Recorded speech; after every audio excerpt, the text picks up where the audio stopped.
সংক্রান্ত আলোচনা সভায় উপস্থিত নেতৃবৃন্দ, সম্মানিত মুরব্বিয়ান সহ গ্রামবাসী, আসসালামু আলাইকুম ওয়া রাহমাতুল্লাহ।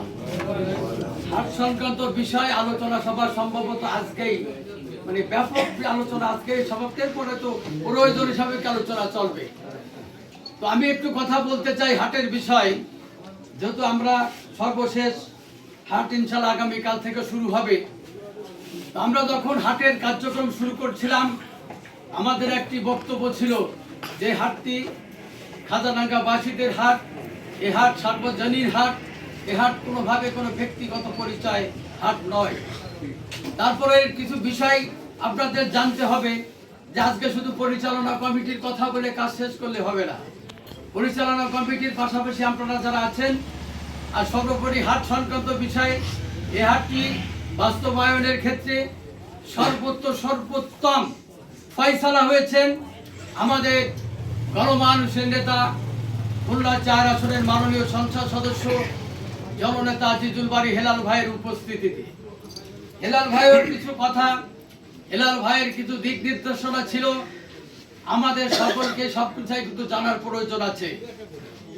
আমরা যখন হাটের বিষয়ে হেলাল ভাই আমাদেরকে নিয়ে বসছিলেন, সেখানে বিএনপি অঙ্গ সংগঠন তথা যুবদল, ছাত্রদল, স্বেচ্ছাসেবক দল সহ এ অঞ্চলের সকল রাজনীতিবিদ উপস্থিত ছিলেন। আমাদের আলোচনার একটি পর্যায়ে হেলাল ভাইয়ের উপস্থিতিতে সিদ্ধান্ত হয়েছিল, হেলাল ভাই আমাদেরকে নির্দেশনা দিয়েছিলেন যে হাটটি কিভাবে চলবে, এই হাটের উদ্দেশ্য কি থাকবে। তো আমাদের এই হাটের বিষয় আসলে অনেক সময় কিন্তু কিছুটা সমস্যা থেকেই, এটা আমরা স্বীকার করি আর না করি, আসলে আমাদের আভ্যন্তরীণ আলোচনা পর্যালোচনা ভুল বোঝাবুঝি অনেক কিছু ছিল। তবে আমাদের ঘোষণা ছিল হাটটি যেভাবে হোক হাটটি আমাদের সকলেরই হবে ইনশাআল্লাহ। তো আমরা আপনাদের কাছে বারবার বসছি এখানে, তারপর আমাদের কিছু আলোচনা ফয়সালা ছিল, কিছু আলোচনার ফয়সালা আমরা করতে পারি নাই। কারণ আমরা বলেছিলাম আমাদের গতকাল যখন হাটটি অনুমোদন হয়, ডিসি অফিস অনুমোদনের পরেই, যেহেতু অনুমোদনের যে ফর্ম দিয়েছে আমাদের শ্রদ্ধেয় কাকা জিএম কামরুজ্জামান টুকুর নামেই ফর্মটি ডিসি সাহেব অনুমোদন দিয়েছেন। এবং এই যে সিদ্ধান্তটি কিন্তু আমাদের সকলেরই সিদ্ধান্ত ছিল। এখানে অনুমোদনের পরে আপনারা জানেন গতকাল আমরা এখানে বসছিলাম এবং আমাদের এখানেই যে আলোচনার সিদ্ধান্ত ছিল যে আমরা যেমন কালকে মিটিং করতে পারি না, যেহেতু অনুমোদন হয়ে গেছে। অনুমোদনের পরে যে আলোচনা থাকবে সে আলোচনা থাকবে নিঃসন্দেহে সার্বজনীন আলোচনা। যার কারণে আমরা যেমন আমার কাকা খন্দকার শরীফুল ইসলামের একটা কাজের ব্যস্ততার কারণে আমরা কিন্তু গতকাল সবাই করতে পারছিলাম। এখানে সিদ্ধান্ত ছিল যে কাকার কাছে আমরা যাবো, আসবো, আমরা সম্মিলিতভাবে আমাদের হাট পরিচালনার সিদ্ধান্ত নিতে হবে। সেই আলোকে আজকের এই সভা। এখানে আজকে আমি যে কথাটা বলতে চাই, এই কথাটা হয়তো সর্বগ্রহণযোগ্য হতেও পারে, নাও পারে। অনেক সময় আমাদের কিন্তু লিস্টের বিষয়ে অনেকটা থাকে যে কতটা লিস্ট হবে, কে কত লিস্ট দিবে।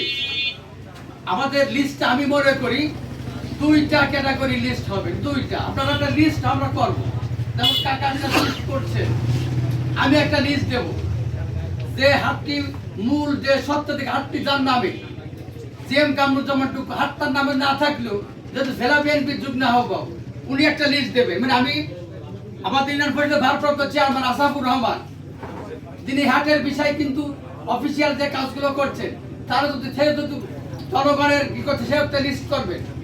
যুবদল, ছাত্রদল, স্বেচ্ছাসেবক যারা যারা আছেন আপনাদের লিস্ট দেবেন। তবে বক্তব্য যে এই যে আমাদের লিস্টে সবাই কিন্তু দায়িত্ব পাবেন না, দায়িত্ব কে কোনটা পাবেন এই নিয়ে কোনো বহস করা যাবে না। কারণ দায়িত্ব যাকে যেখানে প্রয়োজন, হাটের যিনি ইজারাদার যার নামে আসছেন এবং পরিচালনা কমিটি সহ মুরব্বী যারা আছেন, আপনারা সিদ্ধান্ত নেবেন একে এই দায়িত্ব দেওয়া যায়।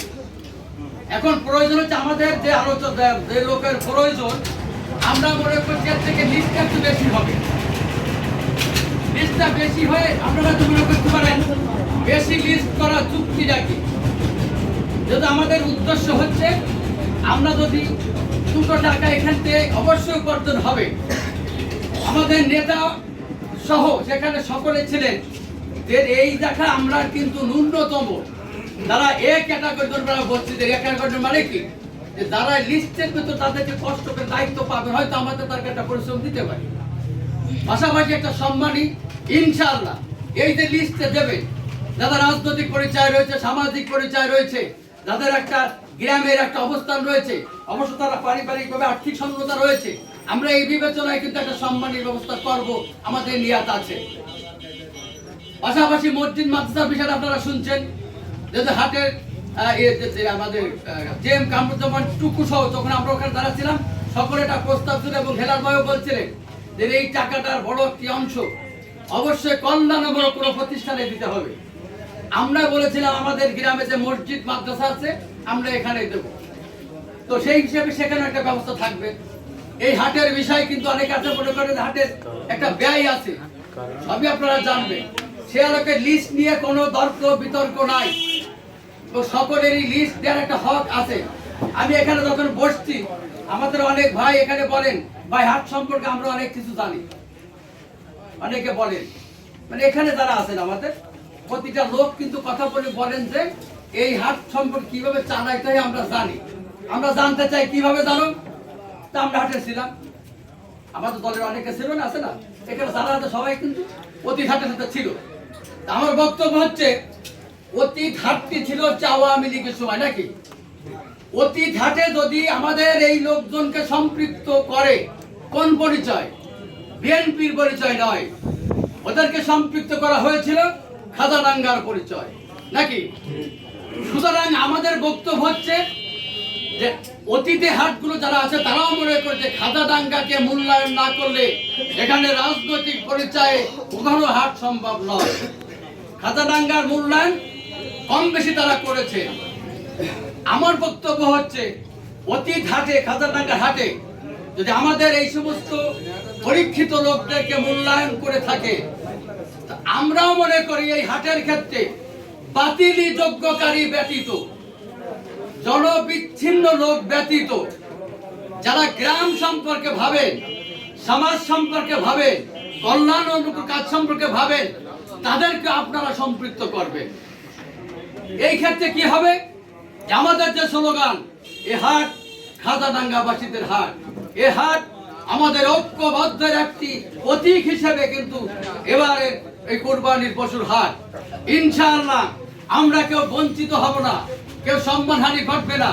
পাশাপাশি আমরা এই হাটের দুইটা পার্ট করেছি, অতীতে কিছু কাজ করছি, কিন্তু আমরা আমাদের নির্বাহী সিদ্ধান্তগুলো ইনশাআল্লাহ তালিকার পরে আমাদের মুরব্বীরাই করবেন। অতীতে কিছু কাজ আমরা করছি, যারা আমরা এখানে আছি অনেকে মনে করতে পারেন অতীতের এই কাজগুলো এখানে নিয়ে এমন কোনো কিছু আমরা করবো না, বলবো না, যে কারো যেন সম্মানহানি না ঘটে। সম্মানের মালিক আল্লাহ, আপনি একজনকে মূল্যায়ন করবেন, ওই লোক থেকে বেশি সম্মানিত আপনি হবেন।